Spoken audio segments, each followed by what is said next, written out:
warahmatullahi wabarakatuh.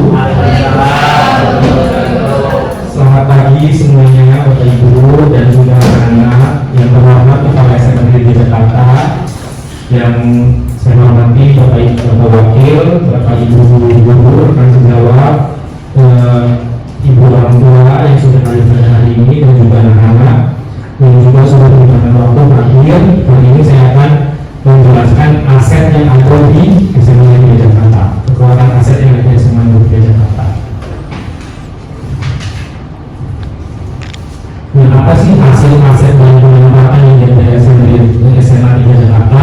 Pada dasarnya ini Bapak Ibu, seorang pemimpin itu harus mampu mengelola segala sumber daya sekolahnya yang mampu merangsang pertumbuhan dan perkembangan murid demi terwujudnya kode pada Pancasila.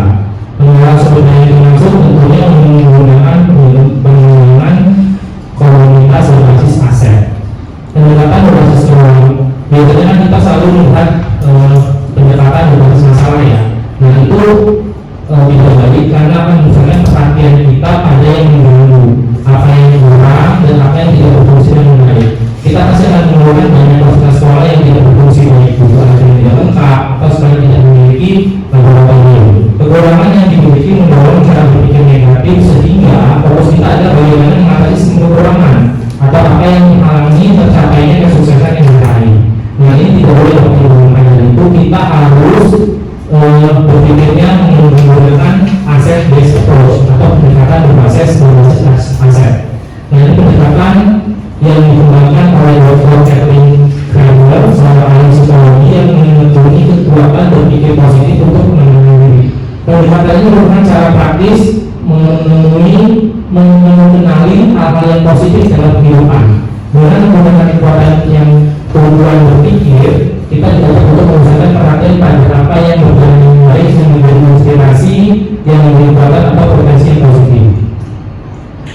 Dan bagaimana menggunakan aspek positif, kemampuan finansial, kreatif, mencari solusi dan aspek yang dimiliki berbagai individu atau kelompok. Pendekatan aset ini akan mendorong guru bergerak untuk bergerak berdasarkan kekuatan yang dimiliki. Guru bergerak akan memiliki potensi diri, siswa akan jawab, orang tua maupun pemerintah sekolah. Dengan demikian, guru bergerak dapat merancang dan melakukan pembelajaran sesuai dengan karakteristik dan kebutuhan siswa. Pada dasarnya kita harus melakukan pendekatan sesuai dengan pendekatan berbasis aset. Ada beberapa, ada 7 modal utama. Jadi menggunakan 7 aset utama atau 7 modal utama yang merupakan salah satu untuk dapat membantu mengenali sumber daya yang dimiliki sekolah.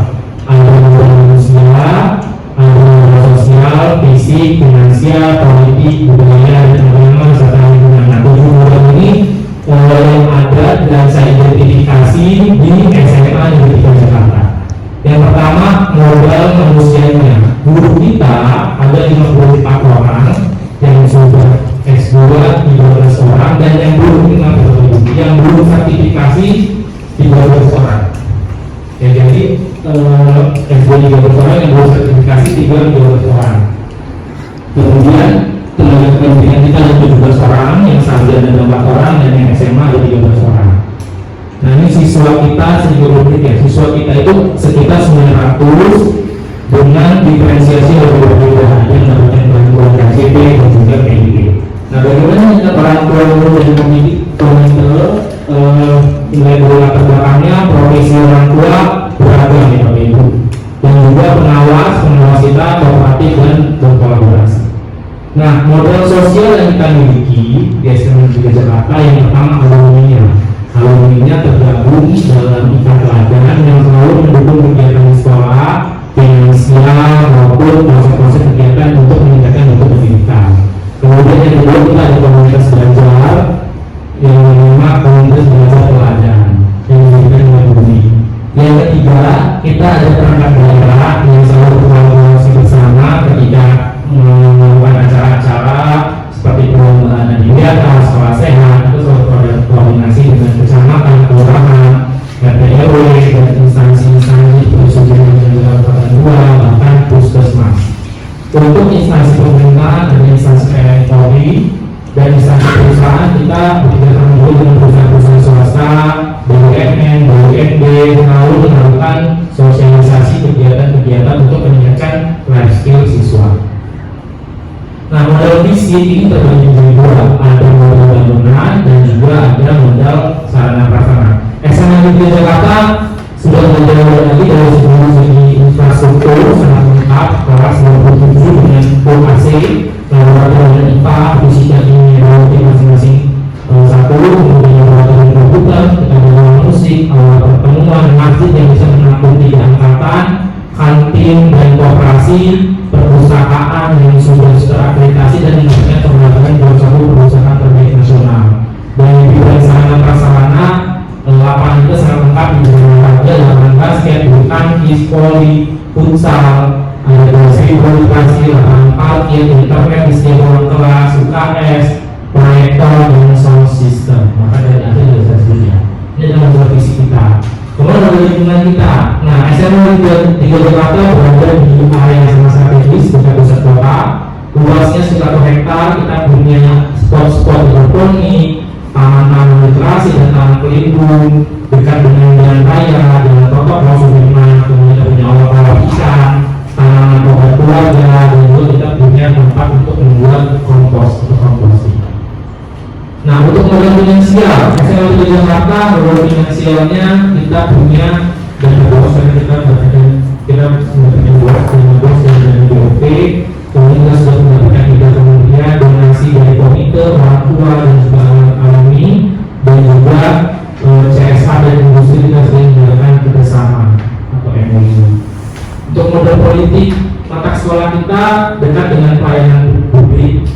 Ada Kemenkumham, KPK, Bappenas, kemudian kita juga kerjasama dengan instansi-instansi seperti Puskesmas, Babinsa, Kantikmas, TNI Polri. Salah satu contohnya pernah kita sama-sama menindak siswa-siswa yang melakukan sering ngobrol dengan Babinsa, Kantikmas ya. Kemudian ketika ada siswa kita yang sakit, kita ke Puskesmas gratis kan.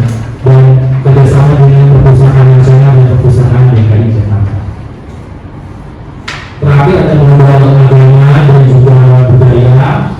Yang pertama, kita melakukan kegiatan sosial, panti asuhan, membantu korban bencana alam, kemudian menanam mangrove, kemudian kita punya mengadakan pensi, ada kota literasi, kita ada opera, teater, kemudian ada pertukaran pelajar siswa Jakarta, lalu mengikuti dan merayakan kegiatan agama, penyuluhan ibadah Kristen dan Katolik serta mahasiswa yang bisa menampung 3 angkatan. Nah, ini adalah 7 modal yang dimiliki oleh SMA Negeri Jakarta yang sudah diidentifikasi. Sampai sini belum tanya untuk Bapak Ibu dan yang Bapak Ibu yang ingin menanggapi dipersilakan. Ya, silakan Bu ya. Terima kasih Pak Fadlan atas kesempatannya. Saya tadi lihat untuk modal fisik ya, modal utama ya. Kan sekolah kita SMA 3 pernah mengikuti lomba adiwiyata, kemudian lomba sekolah sehat dan lomba perpustakaan, itu bagaimana? Oh iya benar. Nah, ini terima kasih dan pembagiannya WK. Nanti untuk kita memang pernah penghargaan sebagai sekolah adiwiyata, sekolah juara sehat pertama sejak 2 ya, kemudian perpustakaan terbaik nasional. Nanti akan saya tambahkan di modal lingkungan, itu sebagai salah satu bentuk aset kita kekuatan dari SMA Negeri Jakarta. Terima kasih WK buat baliknya. Kami dari kelas 11E ingin bertanya. Nah, kan Bapak tadi sudah mengidentifikasi ke 7 model sekolah, dan saya ingin bertanya, sebenarnya tujuan Bapak untuk mengidentifikasi model-model kita tuh buat apa sih Pak? Oke, terima kasih Pak Yus. Nah, ini kenapa kita harus sebenarnya mengidentifikasi aset gitu ya, aset dan pemanfaatannya, karena ini Pak Yus, jadi ketika ini juga bisa berguna pada saat kalian berorganisasi, contoh di OSIS atau di ekskul.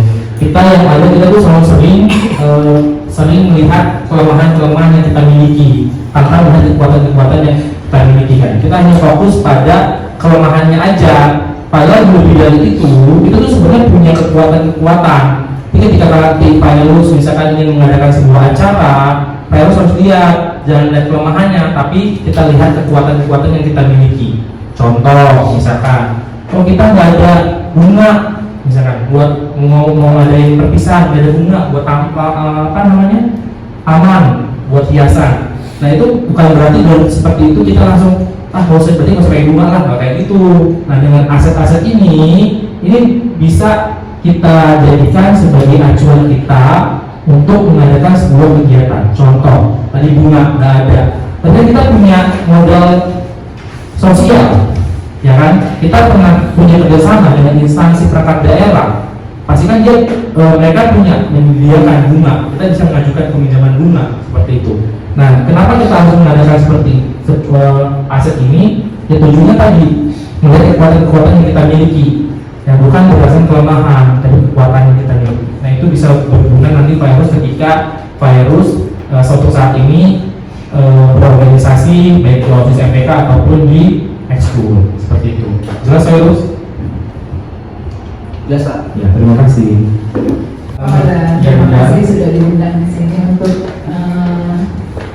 mewakili orang tua menghadiri apa yang namanya presentasi atau presentasi mengenai pemimpin dalam pengelolaan sumber daya. Nah, apa yang Pak Fadlan harapkan dari orang tua agar kami bisa memaksimalkan tupoksi kami sebagai orang tua di samping untuk anak didik, di samping untuk anak kami sendiri ya, memberikan penguatan-penguatan, tentunya juga yang diharapkan dari sekolah itu seperti apa untuk Ya, terima kasih juga seperti ini juga karena kita kan ada tujuan utama tadi yang sudah dikembangkan, satu kan dengan manusia.